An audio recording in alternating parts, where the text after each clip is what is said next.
Welcome back to Diana's Mud Shop. Today I've got my list in hand. I'm going to unload the kiln. These are new colors from Mayco 2023, the new kit that they just announced and put up for sale. Anyway, they are tested on pieces. I don't do test tiles. I just glaze it and see how it turns out. You can always reglaze, refire, whatever. So this is my glaze fire. I started it 2 days ago. It fired most of the day. Monday, then Tuesday it cooled. Wednesday it cooled. So this morning, early Thursday morning, I'm going to open it up and see what we have. I have my list of glazes, what I used on each piece. And let's get started. I hope this won't be very long. On the very top, this is at 107 degrees. Everything is cool enough I can unload by hand. So, my witness cones are perfect. I have 4 or 5, and this is cone 6, cone 5, and cone 4 is melted on down. So I have a hot cone 5, not quite a cone 6, which is a perfect temperature. I know my kiln is old, it's fire. This was 116 times firing. So anyway, let's get started. Now this first bowl is a refire.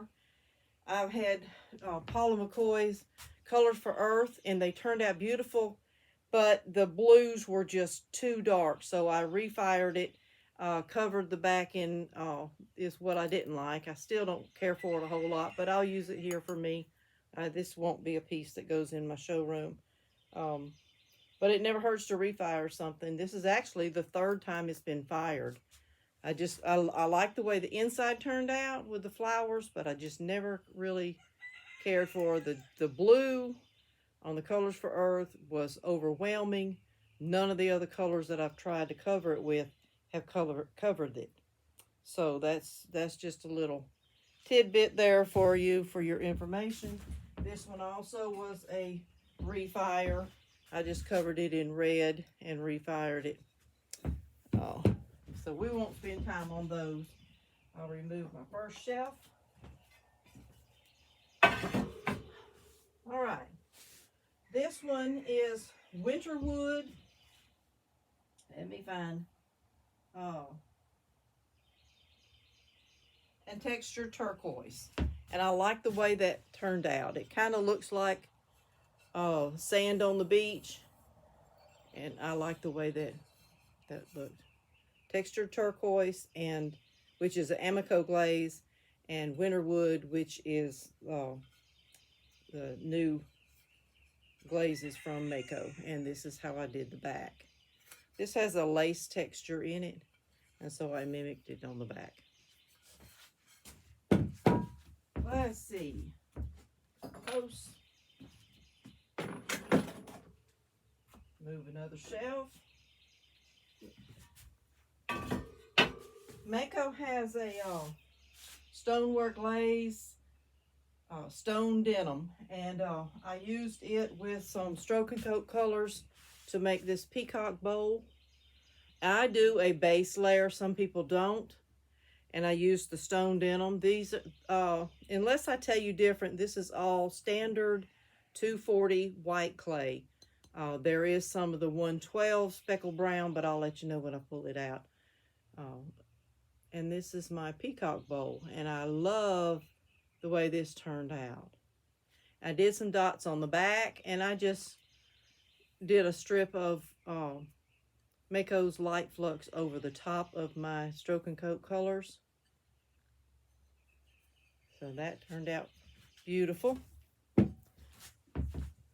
All right, pie pan. In this pie plate, let's see, I used Himalayan Blue Poppy, which is a ClayScapes new color, and Nimbus around the edges. All right, and I do like the way the Nimbus looks on this. That's the Himalayan Blue Poppy. This one is the 112 brown clay. Of course, you know, I'll sand all this down and clean it up. But see how the Himalayan Blue poppy looks with the nimbus on top of it around the edges. And I probably did a little bit of flux also. You can see how it ran a little bit. Pie plate. Then we have, oh, this is the Himalayan blue poppy. Let's see. And I dipped and poured this. Now, these are dip and pour glazes, but they can be brushed on. This one I did dip. The one I just showed you was brushed on. So this is what it turns out like. Again, the Himalayan blue poppy is a ClayScapes dip and pour glaze. And the cream on the top of it. Pick up some posts. All right, this next bowl is oval bowl, tourmaline. This is tourmaline and winterwood. Tourmaline is Mayco glaze. Winterwood is the Mayco glazes. Here's the back. This is the oval bowl. A nice deep bowl. And it looks like flux where they met, but it was not fluxed. And on the back of my pie plate, I did a foot, but I did not do a small foot ring in the middle. So I cut out a piece of clay. And I fired it in the bisque fire right here, and I fired it in the glaze fire right here. So this is just like a little, what they call a cookie. Just a little extra scrap of clay, just enough to keep it from sagging or drooping during the firing, during the drying time after I made it, during the bisque fire and the glaze fire. All right, ready to lift out a shelf.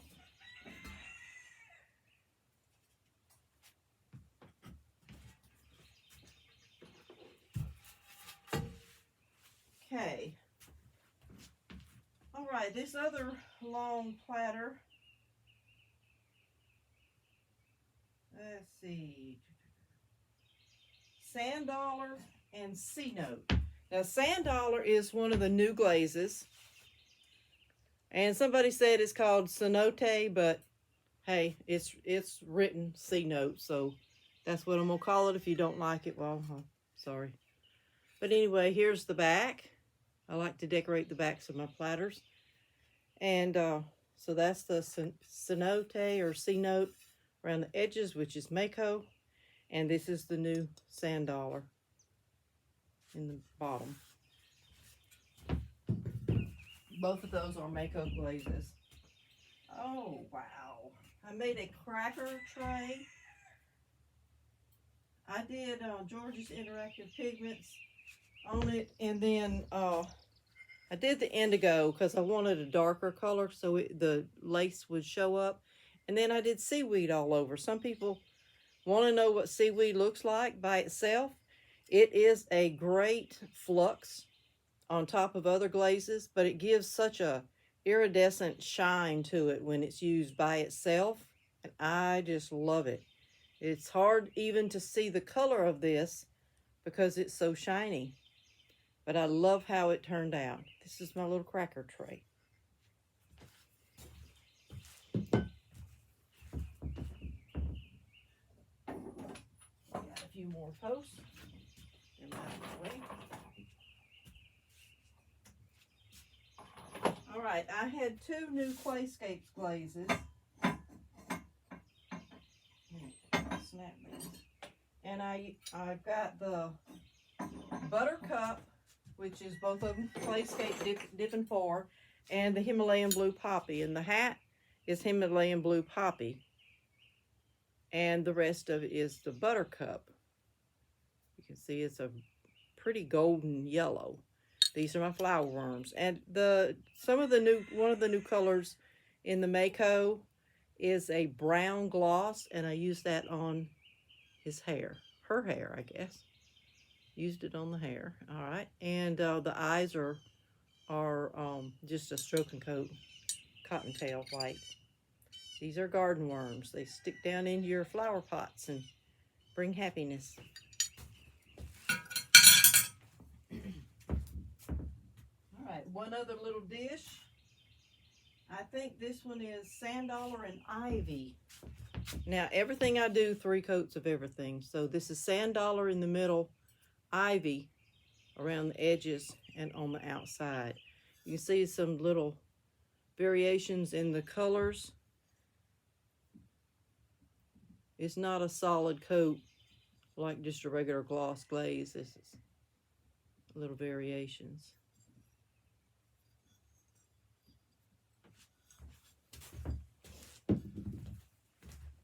All right, time to get new shelves out.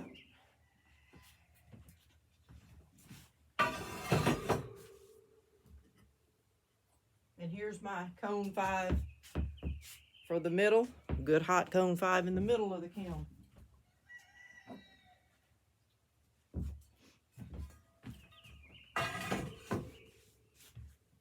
All right, let's see.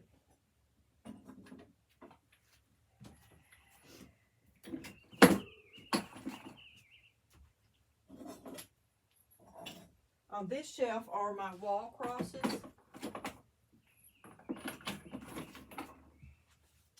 And let's see, the first one I did, let me find wall crosses. All right,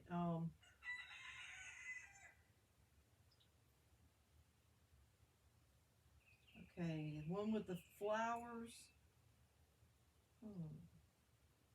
All right, this one is Stroke and Coat Colors with Himalayan Blue Poppy. The Himalayan Blue Poppy is really pretty color.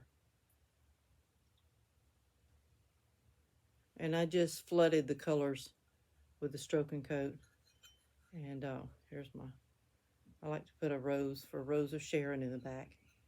There's the first cross. I'll tie ribbons on those. The second one is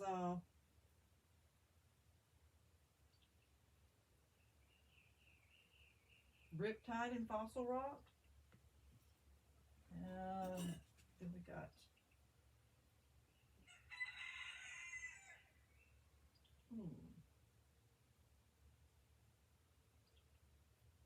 all right, this one is Nimbus and Passion Flower. With Passion Flower in the center. And under glaze on this one. And this is Fossil Rock and Riptide. Now, I did not go heavy on these coats because these are flat pieces and I did not want them to run off onto my kiln shelf. But they turned out beautiful. I have two more. One more? Two more. All right, this one, wow, okay. This one is the Coral Gloss with Amaryllis through the middle. I did Coral Gloss on the whole thing and then Amaryllis strip here. And it kind of bled into it. It kind of just swallowed it up. But it's pretty. The Amaryllis has the crystals that burst, the little black dots here. And the colors are very similar, except this one has the color burst in it. The last one I did is a Mayco color, and it's antique brass. And I just did the antique brass by itself. Let's see if it'll show the color. It does show the brass on it. I wanted this one a little more realistic.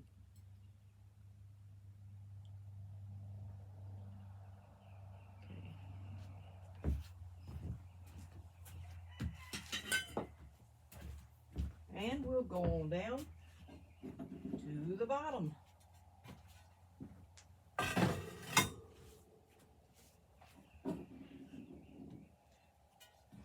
right, the last few pieces. I have, all right, 2 wall crosses. They're going to be refrigerator magnets if I can find them.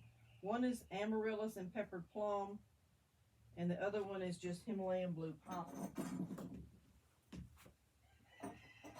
And again, because these are thin, I did not want them to run off. So this is the amaryllis all over, and then the peppered plum through the center. And this is the Himalayan blue poppy. Again, this is ClayScapes Glaze. This is Mayco.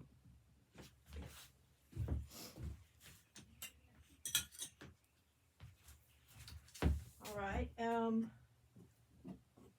Here I have, all right, this mug, starting from the bottom, is snow, texture turquoise. Let's see, lavender, mulberry, and then texture turquoise on the top, on the handle, on the inside. But that's all. Multicolors, and I overlapped each one. Snow, texture turquoise. I did another color here because that's not lavender. Then there's lavender and mulberry. This is sand dollar, I believe. But I like that. Very colorful, and I did a flux on the top, which I use Mayco light flux on this one. Beautiful mug. Great for Mother's Day. Of course, I'll sand down the bottoms and clean everything up. I have a show coming up this weekend. All right, this one I used, okay. Lesson, a note for you for, this is the Himalayan blue poppy. I did dip this, but I have places that it did not, I don't know, I can feel it's really thin right there. But I used the Himalayan blue poppy, and I used the buttercup on the flowers I brushed on, and then these are just stroke and coat green leaves. But you see, it thinned out right there, and I poured the inside, swirled it and poured it out, and then I just dipped the whole thing and then wiped the feet back, and you can see. Now, it may have been real thick in that area and crawled back, or it may have been thin in those areas. I don't know. We'll see. Note to self. Make sure it's evenly coated. All right, here's another one that's layered. All right, this one, I did the coral gloss on the inside.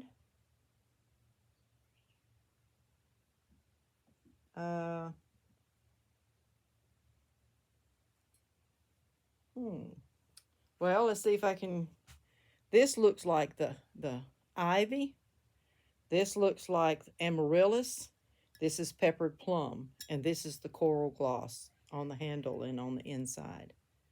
And I did not use a flux. I just did a little bit of the peppered plum on the inside around the top. They do not run. They stayed pretty much where I put them, where they overlapped.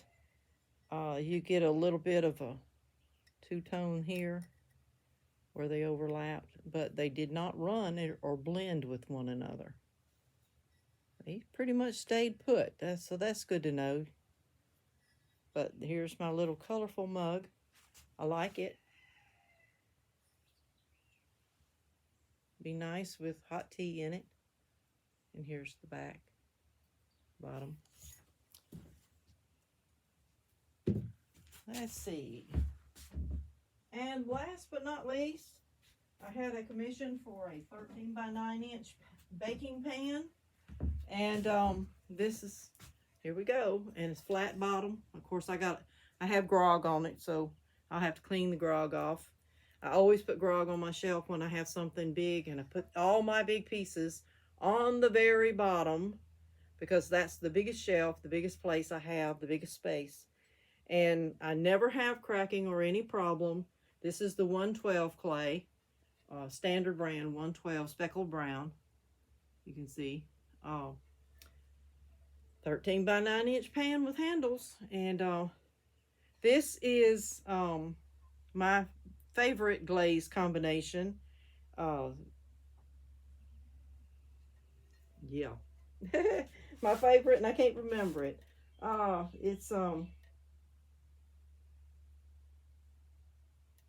deep fire brick. Duh. Okay, deep fire brick. And now I did drips of ancient jasper in the bottom just to give it a little bit of uh,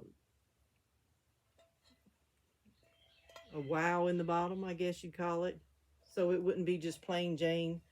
And I used seaweed as the around the edges. You see the difference? The seaweed that I did all by itself was just a beautiful iridescent. When I put seaweed on top of the deep fire brick, it turns into a flux. It drips, runs, and it gives a bluish green color. So you can see there. Now these are ivy, Mayco's ivy on the leaves. And that's kind of a matte color. It's not really a glossy. But that is a 13 by 9 inch pan. Get my measurements.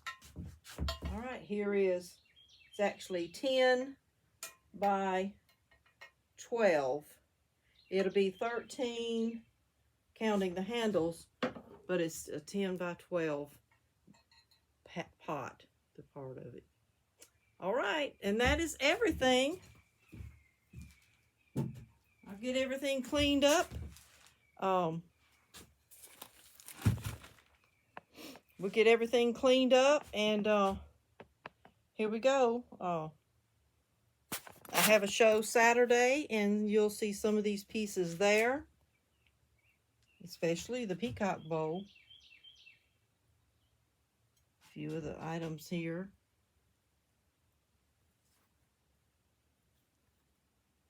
So, thank you for joining me today in the mud shop. Until next time, bye.